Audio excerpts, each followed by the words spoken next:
So when people talk about Bitcoin, they don't actually know whether they're talking about layer 1, layer 2, layer 3. They're talking about broad Bitcoin.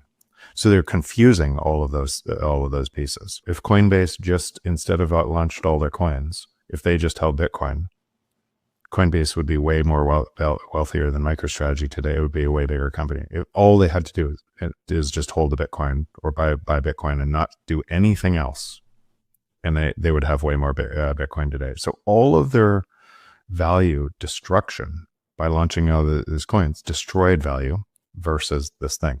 But they appear, because nobody can see the value destruction, they appear to be winning, right? Because they're winning compared to other people losing faster.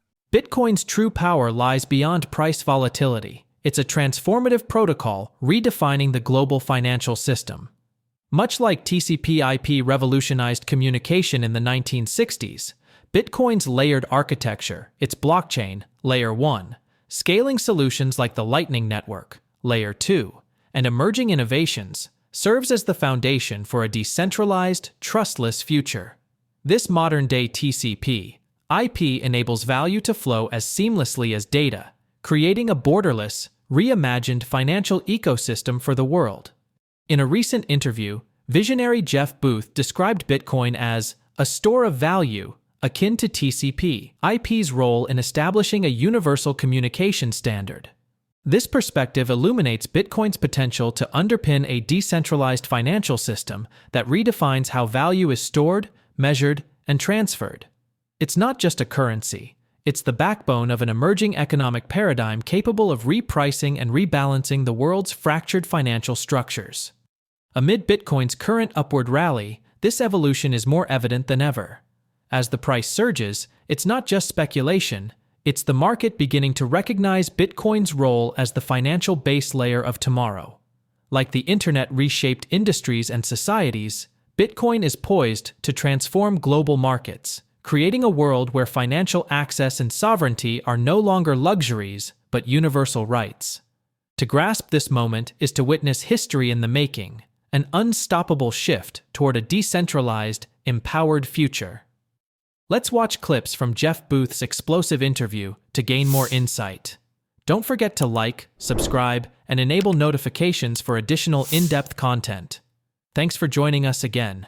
Enjoy the video. If you were actually living in Bitcoin, and I'm not saying Bitcoin at a 45% IRR against everything else from within the system, I'm saying outside the system, the open protocol bounded by energy, open decentralized bounded by energy, you would be looking at all of these people in this side the system, and you would be living in the first global free market that ever existed.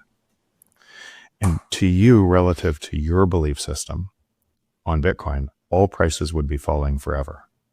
And life would be getting better. You'd be meeting people who had also gone down that path of losing that belief and going down to a system of truth, honesty, hope, abundance. And the people you would be meeting who'd done the same thing, let go of their lies and move to the honest system, the world would just feel naturally better. And it would feel like a global free market because prices relative to your belief system, which was based on a protocol bounded by energy, would be falling. And that would be true. So in that example, what you see is, and then where's the value? And where do you provide value? Well, if 8 billion people don't know about this thing, and you do, then there is a ton of value creation to happen, tons of value creation to happen. You shouldn't be mad at all those people or how early you are. You should say, okay, I was once one of those people, right? And now I see the world differently, but that actually allows me to create more value to help other people see that path. And that's the way the free market works. It's always worked that way. And so anything that's stuck creates more value, and it creates more value for people who want to understand it and are curious about understanding it. And that has broad implications to every other thing, because what it means is all of the other industries on top of that first global free market are also now not immune to the effects of the first global free market. And because there can't be there's no monopoly in a free market, because monopoly creates higher margin and entrepreneurs attack it with all their creative ways to be able to solve that scarcity and create abundance. And that is what we celebrate. But now in the global free market, that means that abundance flows to everybody in Bitcoin forever.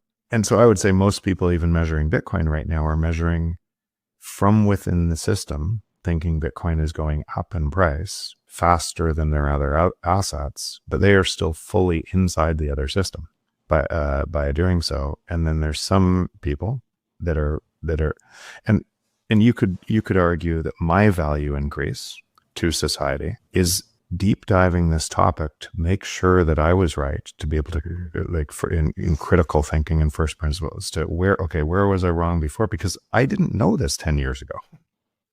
My journey is the same thing as yours is. And as you get smarter and smarter, and all of the people that have been instructed in my own journey to be able to get this, and it resolves this paradox. And that paradox, as I spend more time in it, everything's easy. Everything's easy. It becomes easier because you're helping more people understand their own journey. So when I look at the type of opportunity for people to move their time into this, I just go, why are you spending your time over here? And I'm not mad at them for doing it. They can spend their time over there if they want. But even for the people that are yelling at those other people that were once those other people, I don't get it. Protocols are very rare, and they come in layers, and very rare.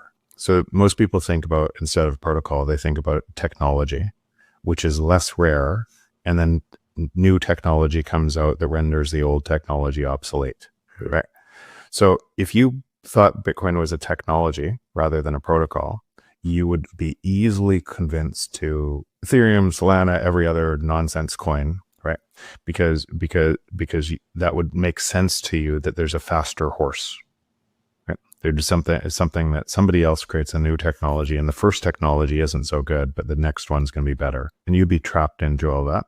It actually make it even worse that if your money was being destroyed, and all you did is held Bitcoin, and you did really well, then it would create this market incentive to, I have a better Bitcoin, and a whole bunch of people to take pennies Bitcoin or time and create all these scams on them. So that would be natural in a free market, and all we're seeing is that existing thing play out. But how do protocols come into existence? And let's use the most recent protocol that came into existence before Bitcoin is the internet. And then let's overlay where we are in the process. So when people talk about Bitcoin, they don't actually know whether they're talking about layer 1, layer 2, layer 3. They're talking about broad Bitcoin. So they're confusing all of those pieces. So you have to compare Bitcoin to TCP/IP, the first layer of the internet. Jeff Booth envisions Bitcoin as the foundation of the first truly global free market, enabling a system of truth, abundance, and fairness. Comparing Bitcoin to the Internet's foundational TCP/IP protocol, Booth highlights its role as a transformative and enduring framework. Unlike fleeting technologies, Bitcoin's decentralized design disrupts monopolies, fosters creativity, and drives wealth distribution. By embracing Bitcoin, individuals step out of manipulation-driven systems into a world of falling prices, boundless opportunities, and economic empowerment, paving the way for a brighter, fairer future. Jeff Booth paints a compelling vision of Bitcoin as the foundation for a global free market where prices fall and value grows. He challenges outdated systems and governments clinging to control, urging individuals to embrace Bitcoin's transformative potential. Booth highlights how cities like Vancouver could thrive by adopting Bitcoin reserves, ensuring taxpayer value grows rather than declines. In this competitive global landscape, Booth calls for action, inspiring people to lead the charge toward a freer, more prosperous future. Let's watch more clips from the interview. Any type of person who tries to consolidate Bitcoin and control Bitcoin gets ejected by the honest base layer. And if they had just held Bitcoin, Roger Ver comes to mind, he'd be one of the wealthiest on the planet, and he wouldn't have to worry about all this nonsense and selling his book to be able to rewrite history, because he would just have the most Bitcoin. And all he had to do is hold it instead of try to control it. Bitcoin against the US dollar for the last 16 years has a 45% IRR. So the risk-free rate of the world, if you self-custody your Bitcoin, is 45%. And there's only, at least I've determined, there's only two ways to beat that return rate, risk-free or return rate. One, leverage your Bitcoin like MicroStrategy is doing. Right. Try and find a hack where you can turn other people's lower, because they don't know the 45% is the return rate and they're willing to take 5%. So I take their money and I turn it into 45%, which is a really great hack on the existing financial system.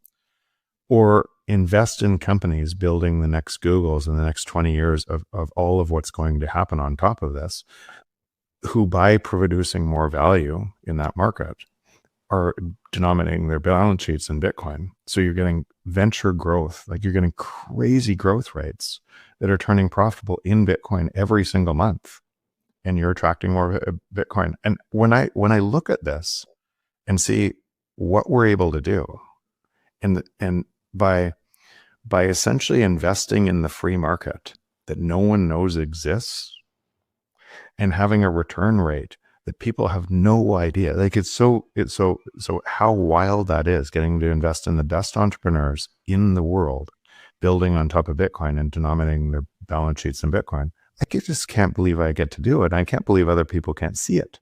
This isn't, it's a protocol bounded by energy. It doesn't care if you don't understand it. Every 10 minutes, there's a new block, and all prices relative to this protocol are falling.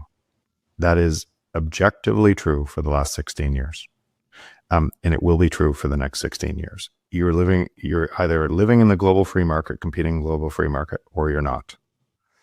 And so if you're a nation state and you're not, eventually, if you're not for long enough, let's use the UK as an example. But North Korea banned the internet. And for their citizens, what does it look like in North Korea? But it didn't stop the internet. Governments are not negotiating with us. What they're doing is and there is no, the government is just made up of you. So if you're giving your time to a government who is not doing this, and you're staying stuck in somewhere like North Korea, there are going to be other places well worth your time. And they're going to expand faster. So the question is not what your government's doing, is what are you doing? This is a real thought for me as well. I realize, but it has to be, because there's a global competition. There always has been for talent and capital. And if you have Bitcoin and you're talented in the new global free market, there's a million places that want you. And if your government decides to try to ban the internet, they're telling you live in a control system, and they're going to make it worse and worse. And all citizens inside that, it's going to get worse for. They're screaming it at you. And again, so governments aren't negotiating with this. It's imposing the same thing on every government as it is on every human in this. And they're having a hard time understanding the different rules that this is imposing. And the ones that are going, the ones that are going to go first are going to build, like I just helped the city of Vancouver, Ken Sim, come up with why putting Bitcoin on a balance sheet makes a lot of sense. I said to a bunch of the councillors, because they're having a hard time understanding the same thing. And I said, listen, what you're doing in the existing system, you know that there's no way to solve these problems, but there's the crime, the street problem, because what you're doing with your taxpayers' money is you're taking that taxpayer money today, and you know that you can't pay for the services because that taxpayer money is worth less in the future because the money is being debased. And then you're taking more and more taxpayer that you're trying to spend services, and you have less and less to spend on the services, and the city is degrading. All you have to do is invert that, where hold some of it in a currency that can't be debased in a free market. And what that means is it will buy more and more services for your citizens. And your citizens will benefit and they might not even know that because it's so early in this process. But if you know it and you don't lead it, what does it say about you?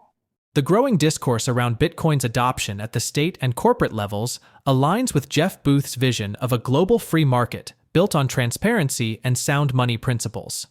Galaxy Research's prediction that the US government will not purchase Bitcoin in 2025, but instead safeguard its current holdings of 183,850 Bitcoin emphasizes the cryptocurrency's growing importance as a reserve asset. Wyoming Senator Cynthia Lummis's proposal to integrate Bitcoin into the Treasury reflects a gradual institutional shift toward sound money, a concept central to Booth's argument. Booth highlights Bitcoin as a protocol bounded by energy, offering a path toward a more honest, decentralized economic system. This aligns with the potential global competition for Bitcoin reserves, as noted by Galaxy Research.